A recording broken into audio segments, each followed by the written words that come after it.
Well, good morning. This morning we're going to be looking at a section of our class uh, index through here, and basically preliminary requirements. Okay, this is student view.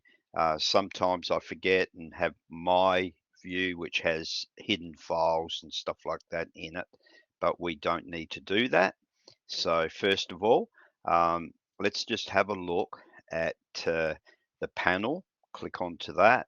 And so when this unit first started, this is we actually had a set of panels in the center of the screen, and then a few years along the track, it actually came up to this panel along the side here, which is really a contents and index. And so you got your home screen and etc etc etc. Any videos, you should be able to actually access them here. This particular video is actually being re-recorded because we actually have a problem in part of the video, and so that needs rectification. All right, so preliminary requirements is the study unit is CPCC BC4004. You'll notice it's slightly different to this unit code here, and that is simply because I cannot get this out of Learn. This is the old code. The difference between the old and this one here, which is the new, there's a transition. Next year, this will be working fully as this section through here is the additional information that had to go into the unit, which you've already should have actually seen that video by now. All right, so first of all, we download a copy of the house plans. We also download the engineer's soil report, geotechnical report. Now, the reason that term is there, if you go and look for a soil report in CoreLogic, you will not find one.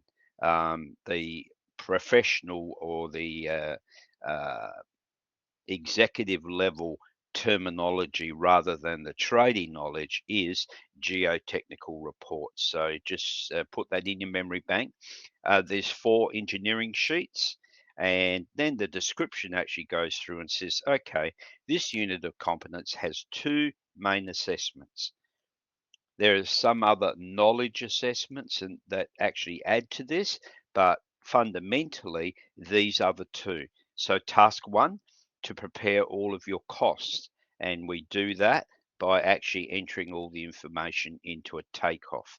Task 2, uh, once we've actually completed our takeoff, we then fill in the costing sheet in Excel, which is quite a nice little tidy document and easy to follow. Many students ask this question, and I'll get it out the way right here. Why don't we just do square meters? Now, my answer to that is square meters of what?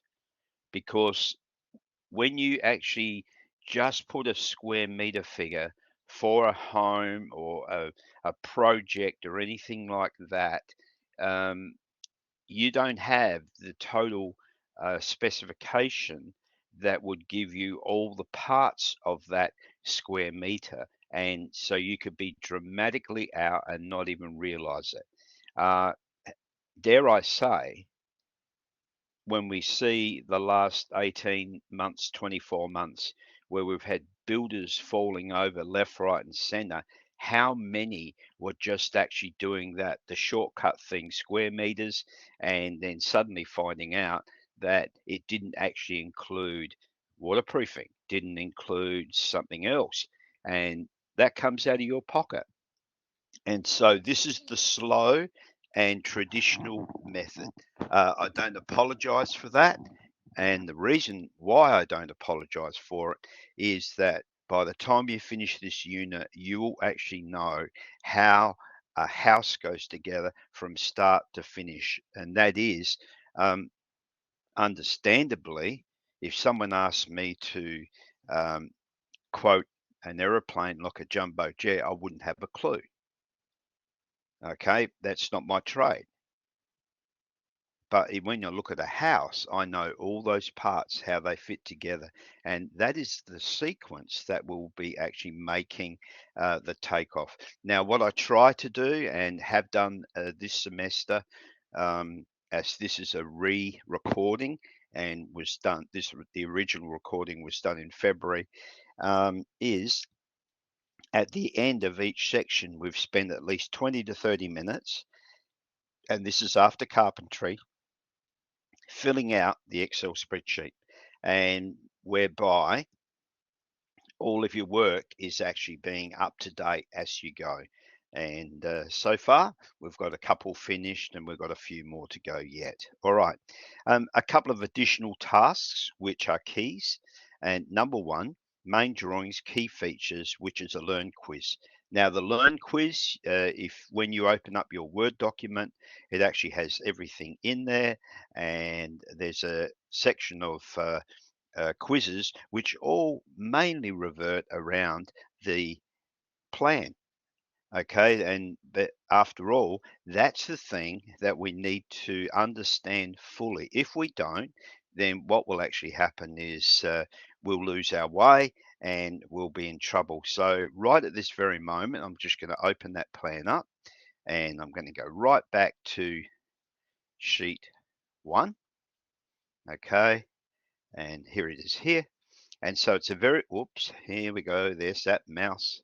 I'll drag that up. Okay, just got to get rid of that. All right, so here we have our site plan. Okay, so you've got an isometric drawing of what the expected house is going to look like.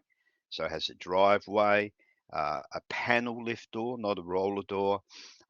It has some picket fences. You got a fence that goes this way, got another one that goes back that way. You need to know that. We've got some trees that they're thinking that they'll actually put in there. And then we've got our boundary fence. Okay, all the dimensions are in here. Now, the key features of this tells us what lot number it is. So all the questions that you will be asking under the key features come off this plan. And so you need to read carefully what the question says and where it points you. So for example, from memory, there's the longest offset. And so you have an offset here, you have an offset here, here, and here. And I'll leave you to work out which is the longest. All right. Next part is our floor plan, ground level plan. Okay, now the key aspects of this, obviously, all of the dimensions. Now, every plan is not perfect. There are errors in this plan, and as we go through it, I'll identify them, and that will be of interest to you. Over here, the area analysis for the home. We've also got an energy rating stamp, which actually has some key points on it, a window schedule, and some notes, which if there's ever a note on a plan, you need to read it because it could be something that snares you. Favorite architects thing on a plan, especially on renovations and extensions, make good. What does that mean? It basically means if it's on the plan that you are covering the cost to rectify whatever has been changed on a house. And it could be replacing a floor. It could be taking a doorway out and you've got to actually work on all that stuff on the floor. Now, if you're not smart, if you're not on your toes, all right, an architect can say, well, I've put in the plan that you're going to make good this area. You should have allowed for that. And so this is where the life of the estimator comes in. You have to make sure that you get every single detail on this plan. And as one of our other estimators talks about, and he said, when I finish estimate, I then go through it 3 more times. Now, we don't have that time. That would mean you'd be here for about 1.5 years. That wouldn't be good. By that time, you'd be really sick of me. But the reality is you need to double check. okay, or get somebody else to have a look at those figures. And that's the key. All right, south elevation, east elevation, west elevation. Bit of a problem here. This door does not exist. It's been deleted, but they took the lazy option out. They didn't change the plans. All they did is change the information. Door force not required. Lazy draftsmanship. Okay, north elevation. Now we've got a section drawing, and the question I'm going to ask you now, and some of you may be carpenters, and you know straight away what this is, and you're getting there and say, well, that's like a pole plate. But where does that come from? Because if you have a look at normal trusses, type A, then you look at this truss, it is actually quite different than a standard truss. So something for you to have a look at. Notice down here, small specifications giving all the details. All right, over here, electrical layout, plans, and basically we have an exercise on this as well, where we just simply count the number of these, and in my initial start, I would get every student to put a figure down here, and then that gets put into the spreadsheet. The final plan that we need to look at is a bracing and framing plan, and it lists bracing, it lists the plywood bracing, which is a solid line. And the reason for that is because it's not possible for a little 45 degree, or it's steeper than the angle for bracing. Okay, so bracing must be between 30 and 60 degrees. And that's just one of the rules out of the AS 1684. And notice that he actually talks here, he says optimum angle is 45 degrees. And I could not agree more. So in actual fact, if I wanted 45 degrees, I would be saying that instead of these being 1800, if they were at 2.7, where possible, then you would actually get exactly 45 degrees. If they're only 1800, you're not going to have 45 degrees. And so this little bit here is really, really important. And when you're looking at this, kilonewton per meter. All right, so that's for another class. So if you ever do design timber frame homes with me, you will actually find out how to actually work out an entire house from start to finish. All right, so that is actually our layout plan. So you guys owe it to yourself to get familiar with this. There's notes again here under lighting, okay, which is really important. All right, back to the course. So the additional tasks are the key features quiz, which I'll open up in a minute. And also there's a home price comparison. So what I'm going to do is scroll down, and you can see this is the location for the house plans that I just had up a few minutes ago. Here is the engineer's report, and here are the engineer's plans, okay, which are very handy. Okay, so in those are all of the parts that you would actually need. And so if I click on that and up it'll come, you'll notice that we've actually got all the notes for foundations, concreting, reinforcement, plumbing, okay, plumbing trenches under the slab, what we should do, site maintenance. Now that's just one plan. Then we go into the next, and you can see the actual layout of the actual home and the strip footings. And over here, we've got some other details around the area of the entire site. Okay, and you've got SF1, SF2, and you've got also a cutaway section of the piers that are supporting the entire home. And so this part is really important. And so that's where you become very, very conversant with every part of the plan. So let's go back there, and in a minute we'll actually open up key features, and we can actually have a look at that. So I made a special video and then blow me down, there's no sound. So after this one, I'm going to make a new one of these, which is quite frustrating, but that's the type of thing. So here we have, right, the actual quiz, and you can click into here. Now, generally, that takes anywhere between 30 minutes to an hour. I better have a drink.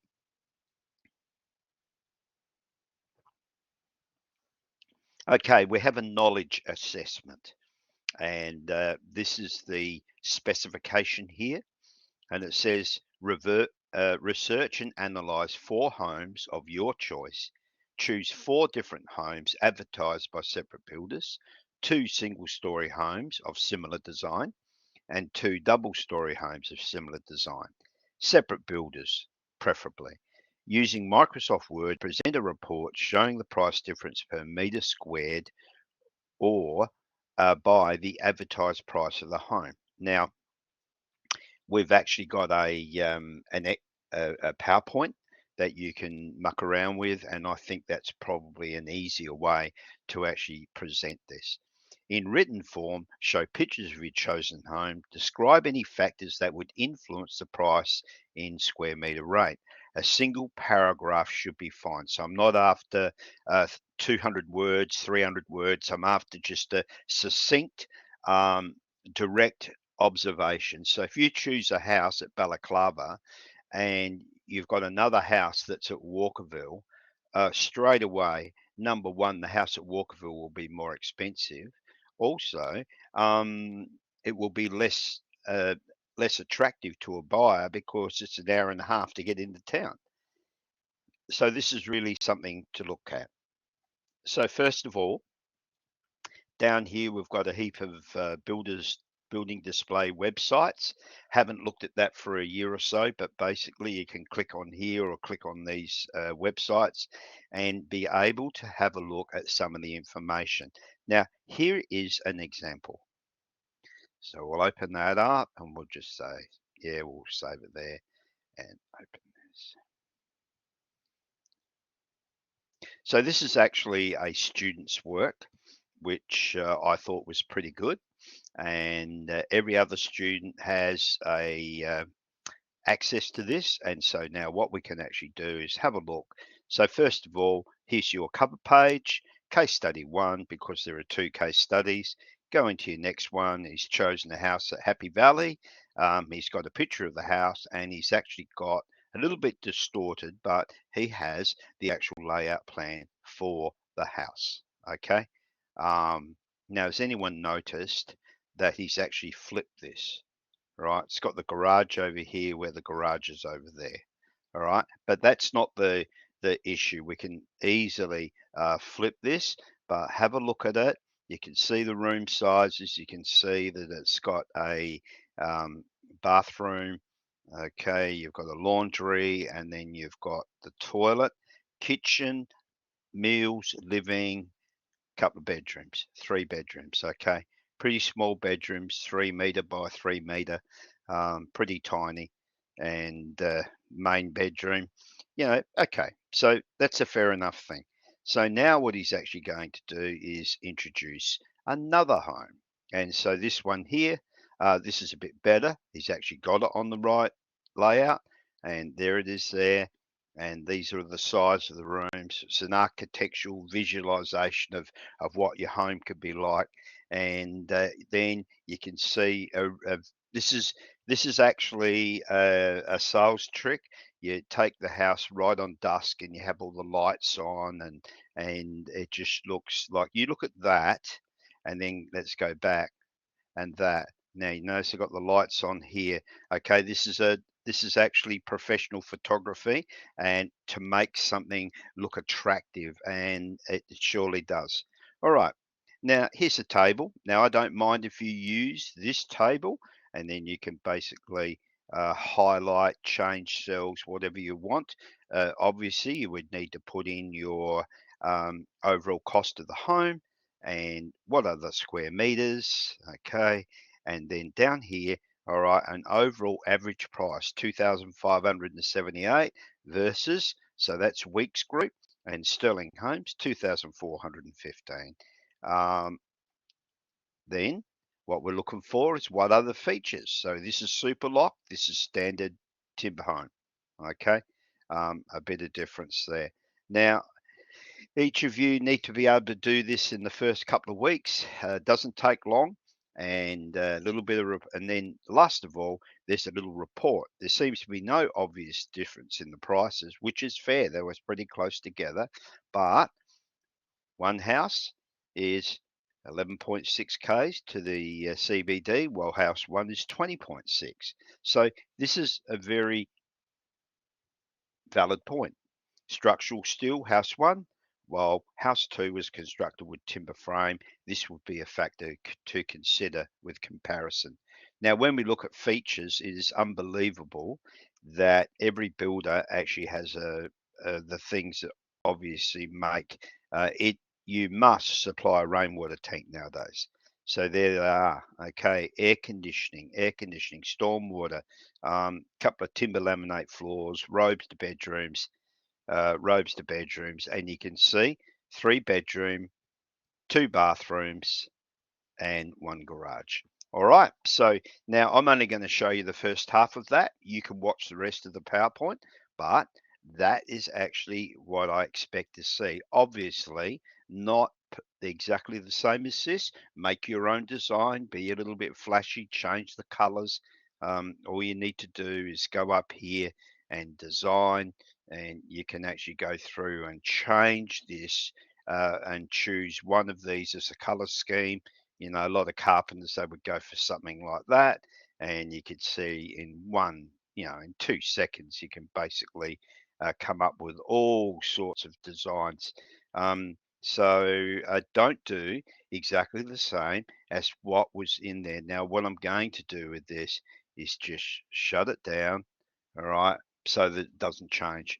So, all right, that's pretty easy. I think you'll agree. All right, so we need to get that done as quickly as possible. Now, uh, when this is actually available, there is actually an organized builder estimating template. And the great thing about that is that, oh, look at that. So I can actually go there and go save. It's going to open up, and this will give you a little bit of an insight on what the takeoff is going to be. It's not exactly the same as this. This is how it originally came from the organized builder. So you owe it to yourself to link into that place and have a look at some of their stuff. And so you could see what we will be doing is I will actually be putting the rates in here. There'll be a set of costs in here, and it goes all the way through, and it is like 565 lines by the time you get to the bottom. Now let's have a look. Where are you? There. So there's a roundabout. So you can see at this stage it's only 444. We add about another 100 lines. Okay, and the reason for that is things like plumbing is huge, and they have a very small plumbing section. So this is just to give you a little bit of an insight on the type of thing that we'll be doing. And all you are going to be doing is filling out column H. And so how many sinks you get out there, and you put 1, and basically if we've got a rate of uh, 220. All right. Notice that the other thing that occurs with this is you've got contingency sum, supervisor's fee, builder's margin, and overheads of 18. I think we've put ours up to about 20. Should be about 25% the way it is at the moment. And then finally, GST. All right. So you can download this, put this into your digital library. If you don't know what one of those is, learn it quick. Every course that you do, just put under TAFE, under the banner of TAFE, every unit, and you can put your information in there. All right, I'm going to shut this down. Okay, so that's the main factor, okay, for looking into preliminary requirements. Okay, and then we go through into class agreed figures, lab and under, carpentry. There's a section of how much do you charge, which is basically um, you need to know how much it costs you to exist on the planet. It's no good working for somebody for $25 an hour and you find out that you need $80 an hour to cover your costs in life. So that's how a business works. A business has to work out a labor rate, a charge out rate that they use that covers their entire costs from start to finish. If that is deficient in any way, then every day that they are working, they are losing money. I'll leave it up to you to work out why I'm hot on that, because a lot of the times what I thought I was getting was actually getting nibbled away by all the other additional costs. All right, now just while we're here, there's a little section in here which I've only just finished last week. And basically, these are what's called the Hall of Fame. So when this unit first started, semester 2, 2016, I made the course, and these are the students that actually stood out from the class. Now, Leon Miliardo, he is the author of the takeoff. So when you say, God, I hate doing this takeoff, it drives me nuts, blame Leon. But no, in actual fact, he ended up winning the Gold Award in 2017 because of his studies. And that year, I had 3 students that were so close together. It was very, very close. Female student, male student. Okay. Um, each semester. Okay. And some of these are people that make the dynamic of the class what it is. And so, for example, um, this particular student here, Barshit, okay, awarded for the most. Barry, I have a question for you every week. And every time he used to say it, it'd be right at the start of the class, and the whole class would just crack up laughing, all right, because it just happened all the time. Lachlan Booth, um, he came within 0.03 of 1% of the master total, and he was an external student, obviously in the building industry, and it carries on through here.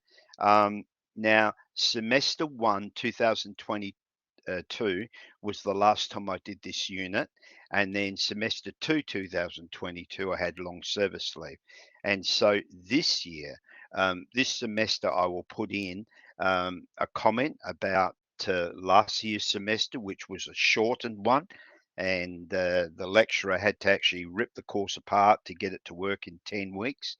And then we're back to 15 weeks. And so this will just keep on going.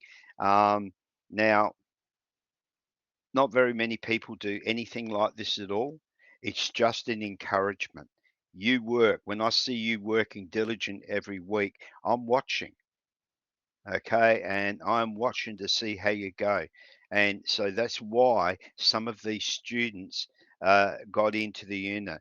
This particular lady here, another student that was external and ends up 0.25 of a percent different than the master, even by the 0.3, which the first thing I thought must have cheated.